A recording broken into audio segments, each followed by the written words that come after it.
teach you history, and the name of the new lesson is New Questions and Ideas. In the earlier chapter, we studied about the political and the historical development of India. The people who lived as a hunter-gatherers, and then they started to live in a settled life because of the agriculture. Cultivation के कारण जो है लोग एक group बनाकर रहना शुरू किया. देन स्टार्टेड द सोसाइटी का आरंभ हुआ, समाज में ग्रुप में रहना प्रारंभ किया.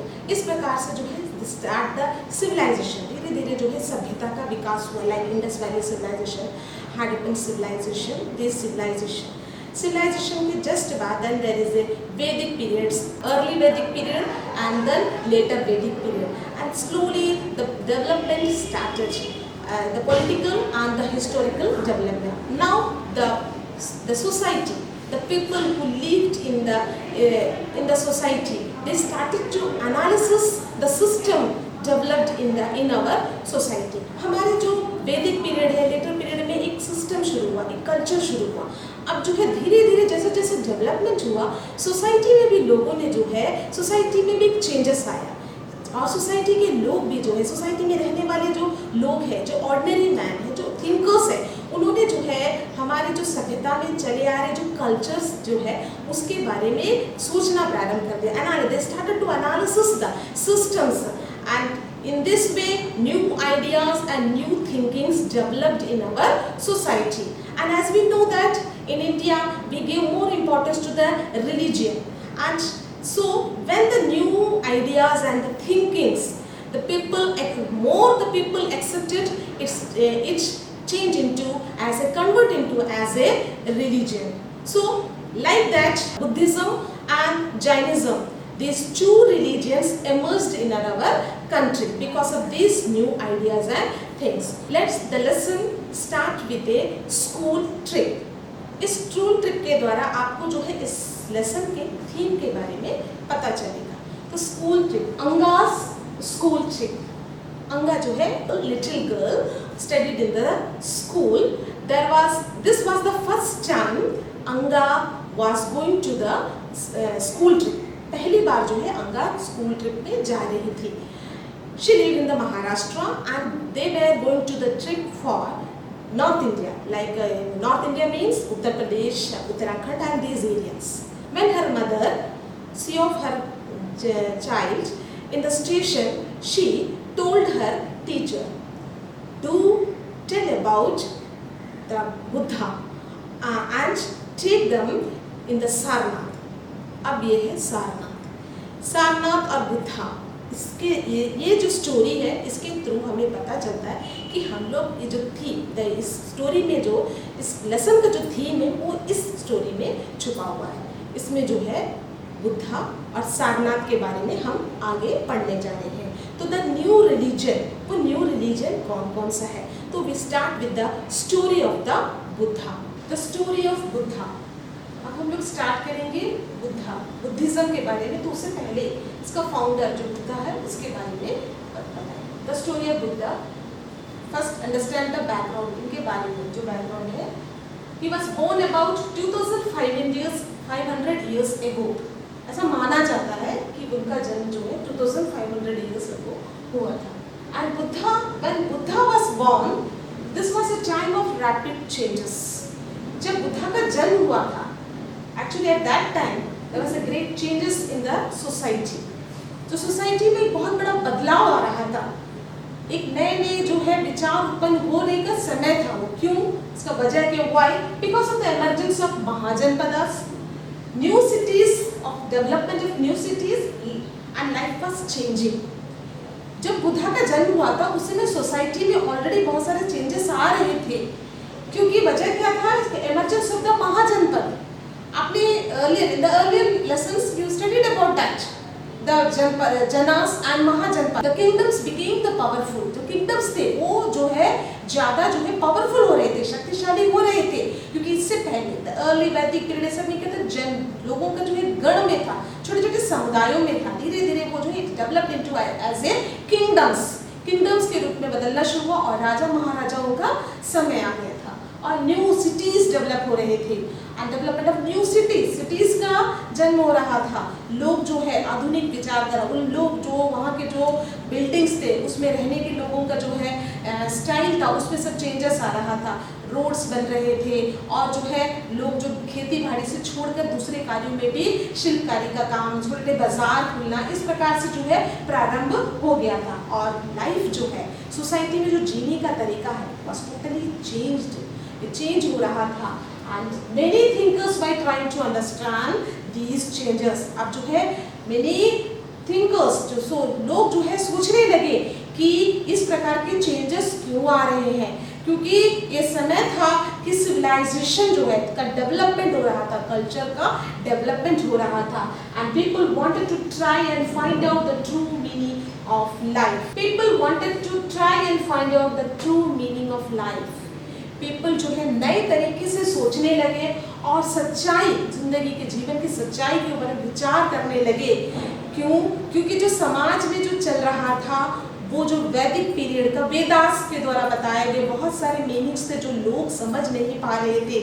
उनकी जो भाषा जो है कुछ लोगों तक सीमित थी, बहुत सारे लोगों को समझ में आ रहे। कुछ सिस्टम जो चल रहे थे उसमें कुछ कमियां थी जिसको सोचने पर लोग जो है मजबूर हो गए थे। इसकी वजह से उस सिस्टम में जो समाज में फैल रहे कुछ सिस्टम में कमजोरी थी, उस कमजोरी को जानने के लिए एक नया न्यू आइडियाज एंड थॉट्स का डेवलपमेंट हुआ और these new ideas and developments convert into a new religion. The new ideas and thinkings and because of these ideas and the new thinkings, a new religion originates and the name of that religion is Buddhism। तो ये Buddhism आया कैसे? मैंने हमसे पहले story of Buddha कहा, तो इन्हीं बुद्धा ने ही इस बुद्धिज्म को प्रारंभ किया था। सो सिद्धार्थ और Gautam is the founder of the Buddhism. Buddhism का फाउंडर कौन है? सिद्धार्थ और एक गौतम। इनका बचपन का नाम जो है, बुद्धा का बचपन का नाम सिद्धार्थ था और बाद में उन्हें गौतम भी बोला गया। तो ये सिद्धार्थ कौन था? He belonged to a small gana known as Sakya Gana and was a Kshatriya। He was a Kshatriya। Kshatriya means Brahmans के बाद जो हमारे इसमें वर्ण व्यवस्था थी, कास्टिज्म था, उस वर्ण व्यवस्था में जो सेकंड क्षत्रिय, राजा महाराजा राजा के फैमिली से रिलेटेड था और स्मॉल गणा, मैंने उसमें आपको भी कहा था गण के रूप में इनका ग्रुप होता था, उस गणा में साक्य गणा से रिलेटेड था और वो क्षत्रिय वंश के थे। When he was young, he left the comfort of his home in search of knowledge।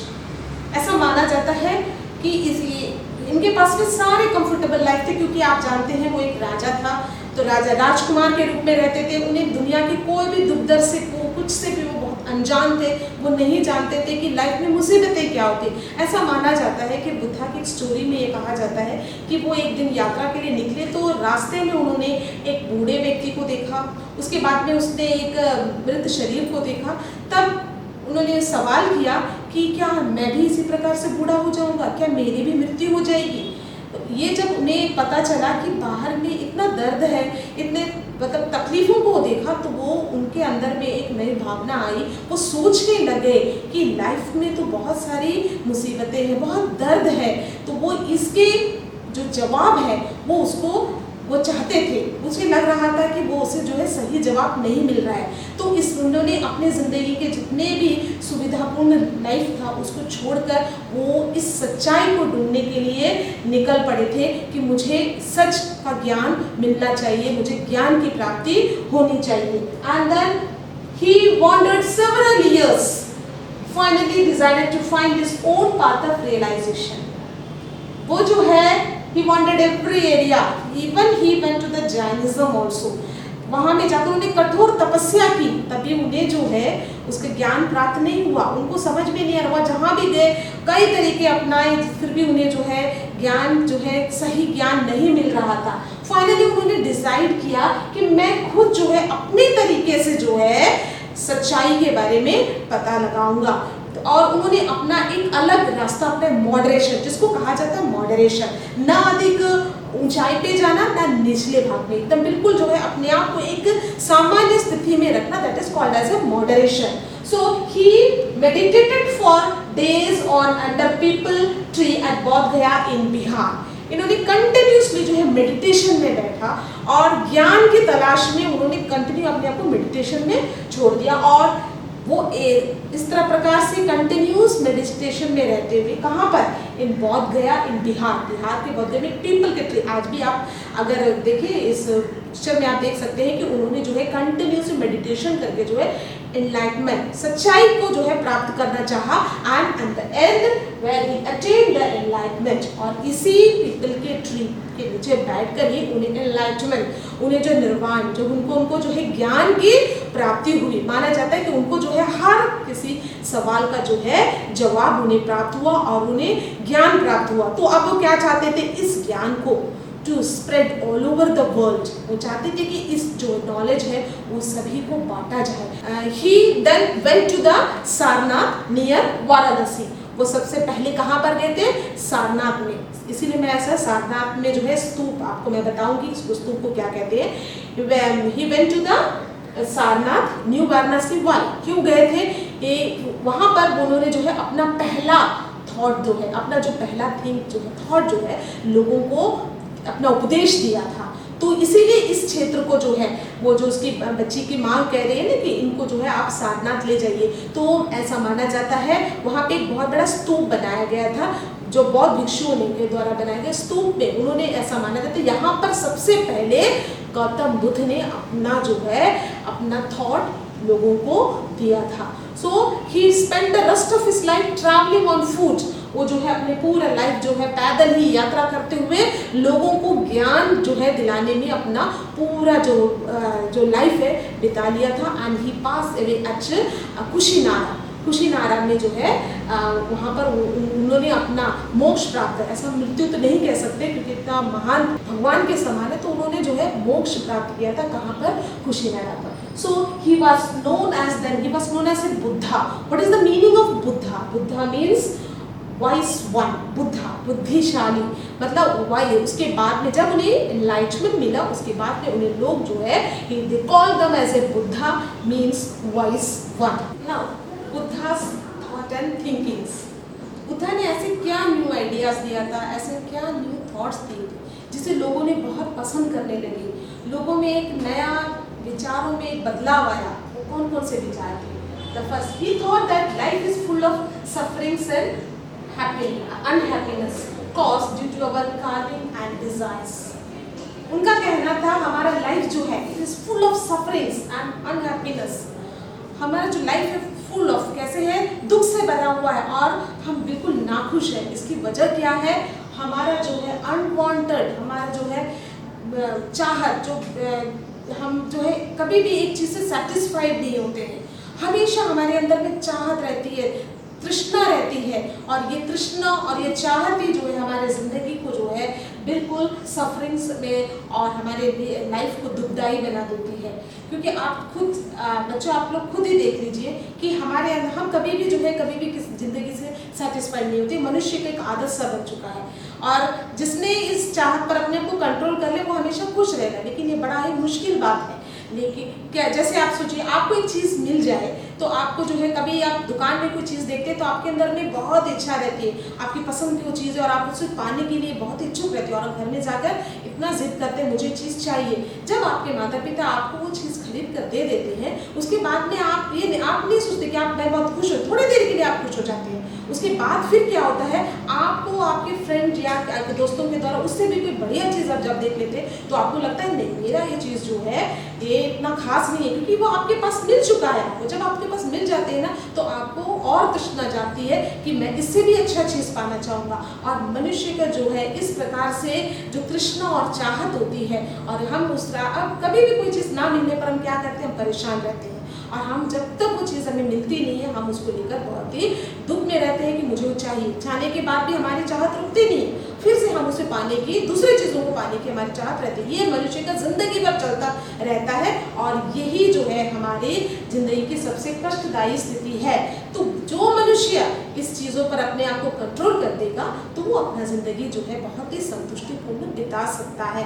तो बच्चों यही बात बताता है कि हमें भी जो है अपने इस चाहतों को रोकना चाहिए। आज की ज़िंदगी में आप जानते होंगे ना कि हर चीज़, आपको कोई भी चीज़ बाजार में चाहिए आपको देखने को मिलेगा, कई तरह के रंगों से आपको जो आकर्षित करेगा, लेकिन आपको जो है अपने आप में कंट्रोल करना चाहिए और सोचना चाहिए कि मैं इस अनवांटेड चीज़ को लेकर करूँगा क्या। जब आप ये चीज़ सोचने लग जाएंगे तो आपका ज़िंदगी जो है हमेशा खुश में हो जाएगी। तो ये बात जो है गौतम बुद्ध ने लोगों को समझाया। The next one is people to be kind and respect the lives of others.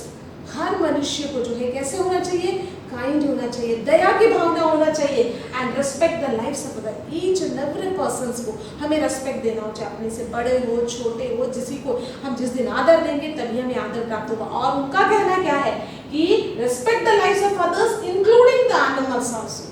हम क्या करते हैं एनिमल्स को, क्योंकि वो हमसे कुछ बोल नहीं पाते, कुछ हम बेवजह उन्हें मार देते हैं, उनको जो है उनको दुत्कार देते हैं, कोई भी उन्हें उनको जो है आप लोग खुद ये कुछ कान पकड़ लेना, कुछ भी करोड़ देना, तो उनको दर्द होता है। तो वो ये बात बताता है कि हमें जो है इस एनिमल्स को भी, इनको भी रिस्पेक्ट देना चाहिए, क्योंकि हर एक जो है सजीव वस्तु जो है वो क्या चाहती है कि वो चाहती है कि हमसे कोई प्यार करे। तो that the thing, people to be kind and respect the lives of others including the animals. अहिंसा की भावना जो है वो बात को वो बताना चाहता है। मतलब क्या है, ब्रदरहुड, अहिंसा की भावना, नॉन वायलेंस, मित्रता, ये सब चीजों को जो है वो ज्यादा बढ़ावा देते थे। He believed in karma, whether good or bad, which affects our life. हमारा कर्म ही हमारा लाइफ को प्रभावित करता है। अगर आप अच्छे कर्म करोगे तो आपके साथ में अच्छा ही होगा, अगर आप बुरे व्यवहार, दूसरों के साथ आप बुरे व्यवहार करोगे या आप बुरा काम करोगे तो उसका जो इफेक्ट क्या होगा, आपके साथ में बुरा ही होगा। फिर हम जिंदगी भर रोते रहते हैं कि हमारे साथ में जो है बहुत ही बुरा हुआ, लेकिन ये हमारा कर्म है। आप अच्छे कार्य करोगे तो उसका जो है आपको जैसा कर्म करेगा वैसा फल देगा। तो ये है, he believed in these things, believed karma, whether good or bad, which affects our life. And the most important thing is Buddha thought in ordinary language. At that time the ordinary language, people's language was that प्राकृत। प्राकृत भाषा में जो है वो लोगों को समझाते थे, ordinary भाषा। क्योंकि आपको मालूम है लिटरेरी लैंग्वेज उस समय क्या फेमस था, दैट इज संस्कृत। संस्कृत में जो है कुछ लोग जो पढ़े लिखे समुदाय है उन्हीं को वो बातें समझ आती थी, लेकिन इन्होंने जो है उनका उद्देश्य क्या था, साधारण लोगों को बातें समझाना। तो उन्होंने साधारण वहाँ के लोगों का लैंग्वेज प्राकृत भाषा में जो है वो लोगों को समझाने का कोशिश किया। इस वजह से जो है ये जो बुद्धा का जो थॉट्स एंड थिंकिंग्स तो है वो एक रिलीजन का रूप लिया, क्योंकि इन्हें बहुत लोगों ने अपनाना शुरू कर दिया। क्योंकि ऑर्डिनरी जो साधारण मनुष्य था उनको बातें समझ आने लगी, और जब लोग बातें समझ जाते तो क्या करते हैं, उसका अनुकरण करते हैं। तो इस थिंकिंग का, इस थॉट्स का जो है मनुष्य के साधारण वर्ग में बहुत ज़्यादा इफेक्ट हुआ। और उनका ये भी कहना था कि आप जो है सब मेरी बातों को मत सुनिए। आप वो जो प्रमोट करते थे कि आप जो है उसको जिंदगी में अपना कर देखिए और उसका रिजल्ट को पाइए, उसके बाद मेरी बातों के, मेरे उपदेश की सच्चाई को ज्ञान करिए। तो वो एक स्टोरी के थ्रू बताना चाहिए, स्टोरी ऑफ ए किस्सा Gautami. It was a famous story about the Buddha. Buddha के बारे में एक फेमस स्टोरी है। Once there was a woman named Kissa Gautami whose son had died.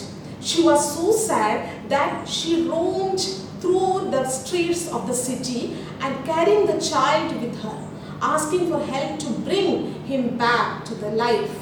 A kind man took her to the Buddha. क्या हुआ कि किस्सा गौतमी एक लेडी थी, उनका बच्चे की मृत्यु हो गई। वो हर जगह में घूम घूम कर, माँ है तो दुखी होगी ना, तो उसने क्या किया, हर जगह से मेरे बच्चे को बचा लो, मेरे बच्चे को वापस ला के लाइफ दे दो मेरे बच्चे का। तो एक काइंड मैन ने सोचा चलो मैं बुद्धा के पास लेकर जाऊंगा, हो सकता है बुद्धा जो है गौतम बुद्ध के अंदर इतनी शक्ति वो शायद उनको जीवित कर देंगे। तो द बुद्धा सेड, उसने किस्सा गौतमी से क्या कहा, bring me a handful of mustard seeds and I will bring your child back to you. उसे क्या कहा कि मुझे एक मुट्ठी भर राई लाकर दे दो, मैं तुम्हारे बच्चे को वापस कर दूंगी। She was very happy, वो बहुत ही खुश हो गई। But Buddha add one sentence also, the seeds must come from a house of a family where nobody has died. ये जो राई का जो आप मुट्ठी भर राई लेकर आएगी वो ऐसे घर से आना है जिसमें किसी का भी डेथ नहीं हुआ हो, कोई की भी मृत्यु नहीं हुआ हो। किस्सा Gautami went from door to door and whenever she went, what she found that someone or other one died in that house, someone's mother, someone's father, someone's brother, sister, like that. Now she could understand the meaning of what Buddha wanted to tell her. उनको क्या बताना चाहता था कि मृत्यु जो है वो एक अंतिम सत्य है और ये मृत्यु सभी के साथ होगा। अगर आप जीवन है तो मृत्यु भी अवश्य होगा। तब उस स्त्री को समझ में आया कि ये जो मृत्यु और जो लाइफ और मृत्यु है ये जीवन का एक अंग है और मुझे उसे अपनाना चाहिए। Around the time that the Buddha was preaching and perhaps a little earlier, other thinkers also tried to find the answers of some difficult questions. जब बुद्धा की प्रीचिंग्स जो थॉट्स चल रही थी उसी टाइम में एक नया थिंकर्स डिफरेंट और भी नए थिंकर्स थे जो इसी तरह के प्रश्नों के उत्तरों को ढूंढ रहे थे। Some of them wanted to know what life after death and others wanted to know why sacrifices to be performed. कुछ जो डिफिकल्ट क्वेश्चन है जैसे लाइफ आफ्टर डेथ लाइफ क्या होता है और ये सैक्रिफाइसेस आपने देखा होगा महाजनपद और किंगडम्स में जो है सैक्रिफाइसेस किया जाता था। तो क्या ये सैक्रिफाइसेस इज वेरी एसेंशियल? इस जैसे क्वेश्चंस का जो है वे जवाब ढूंढ रहे थे। Many of this thinkers felt that there was something permanent in our universe and that lost even the death also. मृत्यु के बाद भी कुछ चीज जो है हमारे यूनिवर्स में रहती है। तो some thinkers described it as a atma and for individuals or individual soul and a brahma for a universal soul and ultimately both have become one। जो है आत्मा और परमात्मा दो तरह के सोल आत्मा होती है जो मृत्यु के पश्चात भी रहती है और जो है ब्रह्मा एक जो है ईश्वर का परमात्मा का एक सोल रहता है और जब इसके बाद में ये दोनों जो आत्मा और परमात्मा का जो है मिलन हो जाता है। ये कुछ थिंकर्स ने इसको डिस्क्राइब किया था and these things are described in the Upanishad. Upanishad nothing is Upanishad, it is a new form of the Vedas. Vedas simplifying the Vedas, Vedas को जो है सिंप्लीफाइंग करके न्यू फॉर्म में बनाया गया है वही उपनिषद है। उपनिषद जो है वैदिक पीरियड में वेदास में जो भी कमियां थी, वेदास को बहुत लोग जो है उसे संस्कृत भाषा में लिखा। मैंने कहा था ना कि समय के साथ साथ in the political development and in the historical development there is a development in the society also and people started to analysis the facts and other things लोगों about our system and they got some demerits in the Vedic। अब बहुत सारे कमी, for example वर्ण व्यवस्था, casteism का जिस प्रकार से डेवलपमेंट जिसमें क्या वो शूद्र के साथ में 4 वर्ण थे एंड 10 शूद्रास के साथ में जो है बहुत ही सप्रेस किया जाता, उनके साथ बहुत ही बुरा व्यवहार किया जाता था। तब न्यू थिंकर्स जो है उसको सोचने लगे कि that is a good system, क्या ये एक अच्छा सिस्टम है या इस सिस्टम में हमें क्या बदलाव लाना चाहिए। तो इस वाद विवाद को जो रूप में निकला उसी को क्या कहा गया? उपनिषद कहा गया। That is the simplified form of the Vedas. Upanishad literally means approaching and sitting near. इसका मतलब होता है उपनिषद के मतलब मेरे पास आओ और बैठकर ज्ञान प्राप्ति करना। मतलब गुरु और शिष्य के बीच के रिलेशनशिप को दिखा गया। आपने वेदास में पढ़ चुके हैं कि गुरु शिष्य का ज्ञान का प्रसार था और सेम उपनिषद में भी होता है गुरु के साथ में और गुरु और शिष्य के बाजू वाद विवाद होते हैं और उन लोग जो है ज्ञान प्राप्ति करते हैं। But most Upanishad thinkers were men, specially Brahmans and Rajas. Occasionally there is a mention of women thinkers. बहुत ही कम जो है वुमेन थिंकर्स है। मैक्सिमम जो उपनिषद को लिखे हैं या उपनिषद में बातें कहे गए हैं थिंकर्स जो है वो mainly they were the Brahmans and the Rajas and some ladies. इनमें इम्पॉर्टेंट है गार्गी।